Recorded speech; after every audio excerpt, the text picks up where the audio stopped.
وہ انسان اللہ نے اس کو وہ عظمت عطا کی، وہ عارف بنا کہ جن گلیوں میں یہ چلتا تھا وہ ہمیشہ پاک و صاف رہتی تھی، اور کبھی حیوان کو بھی اس گلی میں نجاست کی اجازت نہیں تھی۔ اور جب ایک آدمی گزرا وہاں سے اور اس نے دیکھا کہ گلی میں گوبر پڑا ہوا ہے، کہنے لگا لگتا ہے کہ بشر حافی فوت ہو گیا، کیونکہ جب تک وہ زندہ رہا گلیاں بھی پاک و صاف رہیں۔ یہ اس کے اوپر کس نے اثر کیا؟ ایک لفظ نے، ایک جملے نے اس کے اوپر اثر کیا، اور وہ جملہ امام علیہ السلام کا تھا جو تیر کی طرح اس کے دل میں لگا، اور جو چنگاری اس کے دل کے اندر تھی وہ چنگاری بھڑکی اور اس کے اندر انقلاب آ گیا، اور سارا کچھ چھوڑ کے نیک اور پاکیزہ انسان بن گیا۔ صلوات پر محمد والے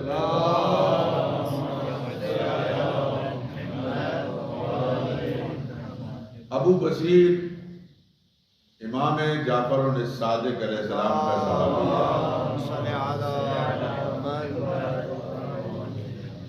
اور ہر سال امام علیہ السلام کی خدمت میں جاتا ہے زیارت کے لیے، حج بیت اللہ اور پھر امام علیہ السلام کی زیارت۔ اس کا ایک ہمسایہ ہے ابو بصیر کا، جو ظالم بادشاہ کا ملازم تھا اور مددگار بھی تھا۔ اس نے کافی حرام کا مال کمایا اور پھر اسی سے لاہ و لعب اور غلط قسم کی محفلیں، شراب کے اوپر پیسہ صرف۔ اس کا ہمسایہ تھا ابو بصیر کا۔ ابو بصیر نے اس کو کئی دفعہ سمجھایا کہ یہ باتیں یہ ٹھیک نہیں ہیں، مانتا تھا۔ جب ابو بصیر اسے بتاتا تھا تو مان جاتا تھا، لیکن عمل نہیں کرتا تھا۔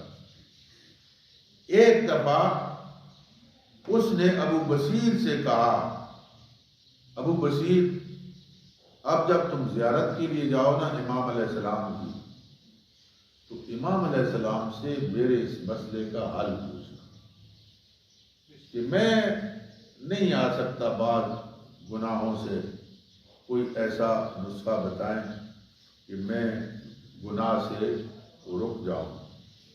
ابو بصیر اپنے روٹین کے مطابق حج بیت اللہ پھر مدینے جاتا ہے امام علیہ السلام کی زیارت کے لیے۔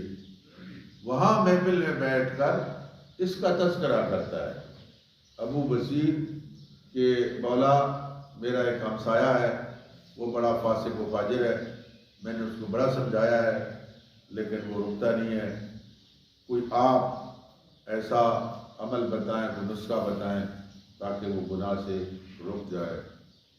آپ دیکھیں غور کریں ہماری کیا کیفیت ہے اور امام کی کیا کیفیت ہے۔ ایک فاسق فاجر شرابی لاہ و لعب کی محفلوں میں مبتلا، ادھر دوسری طرف امام معصوم ہے۔ یہ کتنا گندا شخص ہے، وہ کتنے پاک و پاکیزہ ہیں۔ امام ابو بصیر کو کہتے ہیں اب جب جانا نا اس کو میرا سلام پہنچا۔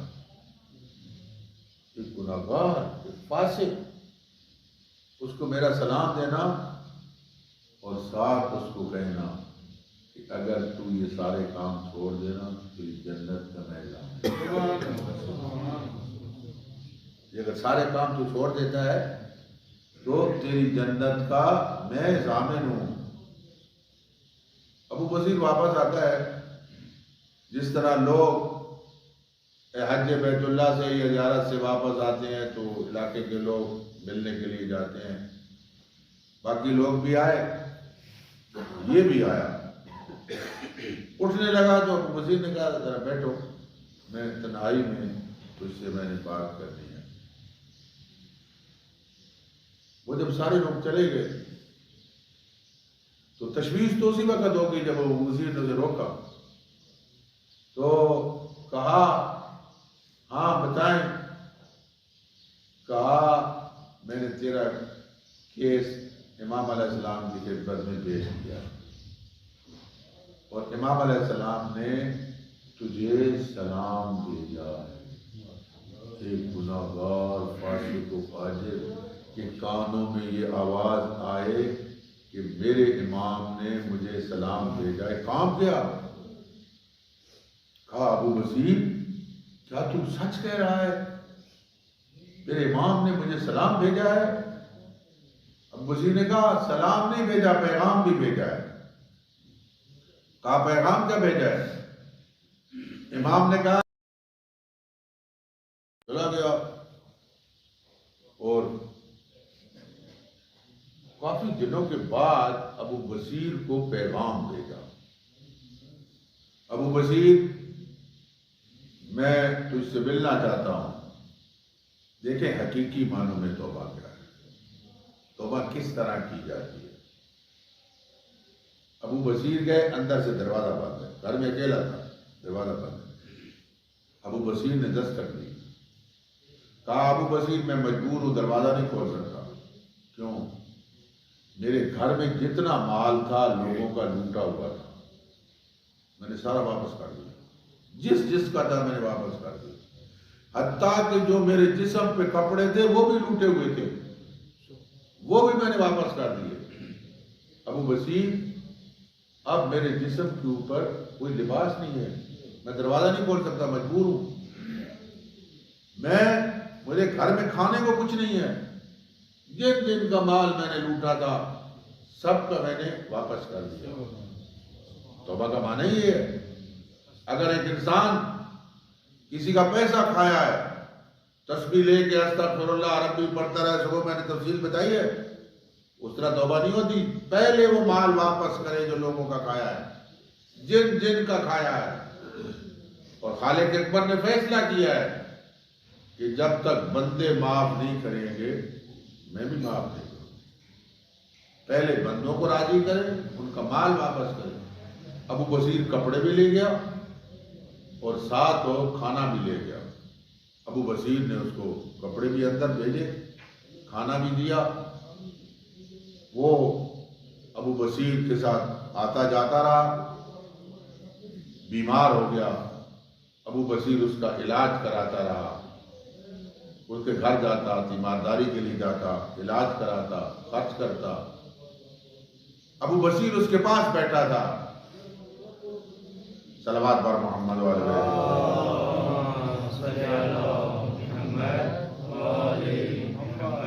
بار دیگر صلوات.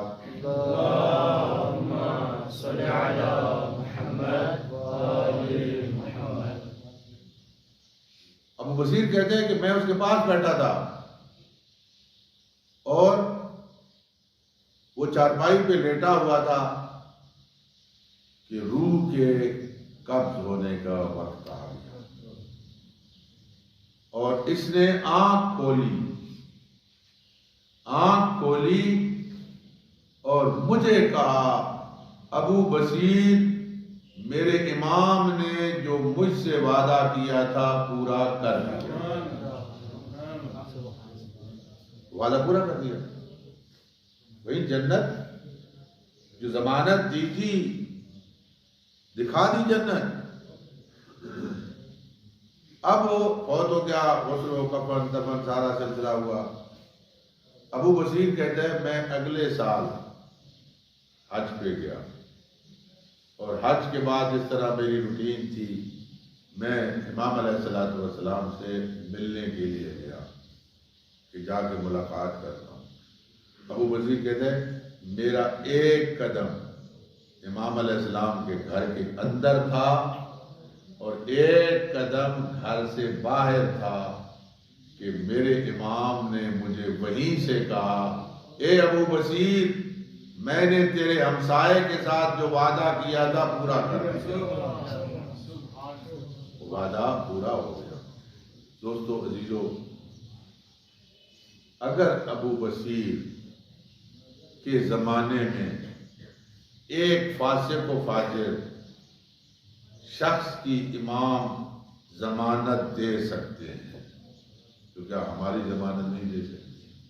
اگر ہم ان کے حکم پہ چلیں، اگر ہم ان کی اطاعت کریں، فرما برداری کریں، ان کے نقش قدم پہ چلیں، تو وہ ہماری ضمانت بھی دے سکتے ہیں۔ اور یہ روایات میں ہے کہ جو حقیقی اور خالص مومن ہوتا ہے